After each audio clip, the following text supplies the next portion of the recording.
name is David Mancini. I'm a captain of the Mount Pleasant Fire Department. Back in '93, I became a volunteer firefighter for Brighton, New York. I thought it was neat. You know, my cousin was a volunteer in Pittsford, New York. My brother started it, and I thought, I really wanted to do it too. Came here to the Mount Pleasant Fire Department in '97, and just worked my way up the ranks to captain. Captain Mancini was my lieutenant here at the station before I was actually promoted up to officer as well. I came here in 2008. And he was already here. Same shift, so yeah, I've always been with him since 2008. Yes, he was cooking, definitely knocking it out. I was 16 years old, needed a job, and I wanted to work in the kitchen. They said no because I wasn't 17. So I stayed a busboy. After that, still kind of had a flair for it. College came along and I was wondering what I wanted to do, and I was able to work an apprenticeship with an executive chef up in New York. It was a long process. It's not something that happens overnight. I actually got out of it, but still do a lot here at the station and with the department as a whole. Steaks can get expensive, especially for 8 guys plus. So he'll, instead of buying individual steaks, he'll buy a whole big block of meat. And to us, it just looks, I'm like, why would you buy that? But then he cuts them up and it's steaks. Everything that I've taken from the restaurant, I can actually bring them here to the station and really cook the stuff up for them, which has kind of opened their eyes a lot into the different things out there. He brings definitely a higher caliber of food, I would guess, to the station where most of us are used to coming to work and somebody cooking burgers and fries. One of the specials I did in a restaurant was walnut maple chicken.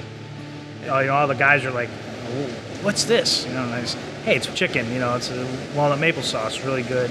And one of the guys being from down south, he goes, you mean this here syrup chicken? That firefighter called it syrup chicken. Thought it was the best thing in the world. So ever since then, it's been known as the syrup chicken. Captain Mancini usually takes up the brunt of the cooking chores, which is good. It'd be nice if you took up the cleaning up after the cooking chores too, but Tonight will probably be pretty good the way he said his little sauce was gonna do. First off, we'll start with heating the pan with a little olive oil. We'll take our pork loin medallions. While we're pan frying those, we'll get our onions sliced up. We'll get an apple sliced up. Once the pork is nice and cooked, just to ensure that they're done, we'll put them in the oven. In the pan, we'll throw the onions in, get those sauteed up. We'll cook them until they're caramelized. We'll get a little brown on them. Caramelized, we'll get actually the sugars that come out of the onions. That'll help with the dish. Once we get those cooked, deglaze the pan. When we pan fry the pork, there'll be all the bits and pieces and stuff that are stuck to the pan. This will take all that and basically cook it off from the bottom, so that'll be in your sauce.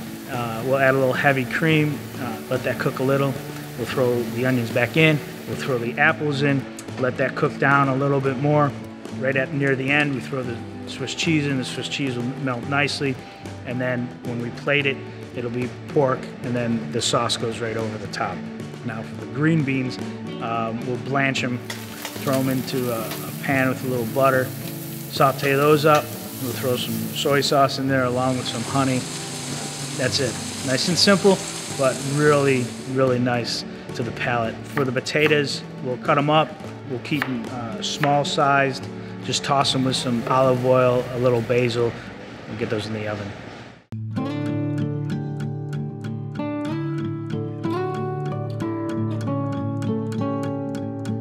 Cooking for these guys isn't part of my job. It's a love that didn't get me to the position. It's just like a family. I mean, you sit down and if you eat together, so it brings a whole different levity. Everybody's able to be a little bit more relaxed around each other. And just like any family, what happens at nighttime comes, dinner's cooked, you put it out on the table, the family comes together. If we're eating together after a bad call, you know that you're not dealing with it by yourself. You can talk about it. Not that any of our guys are going to talk about feelings or anything like that. We do see a lot of bad things, and we don't show a lot of emotions on scene of what's going on, but then when we get back here, usually the emotion is gonna come about 30 minutes later, and you get that depression, or you're feeling bummed. Yeah, nobody sees us on their best day. Every time we meet somebody new, it's their worst day they're ever having. As long as you can come together and be able to talk with people that are going through the same thing, which you can't do at home. You go home, you can't talk to your family about some of the stuff we see. You sit down with a nice warm meal, all 8 guys, you start feeding yourself after been out at a fire or been running calls all day. What's great about it is that I bring everybody back to the table. We sit down, we joke, we have fun. You're not gonna have to worry about grossing anybody out the table. You're not gonna have to worry about the bad car wreck or anything and trying to talk to it over dinner and somebody saying, oh gosh, not now, because they were at the same call or they've been through one just as bad.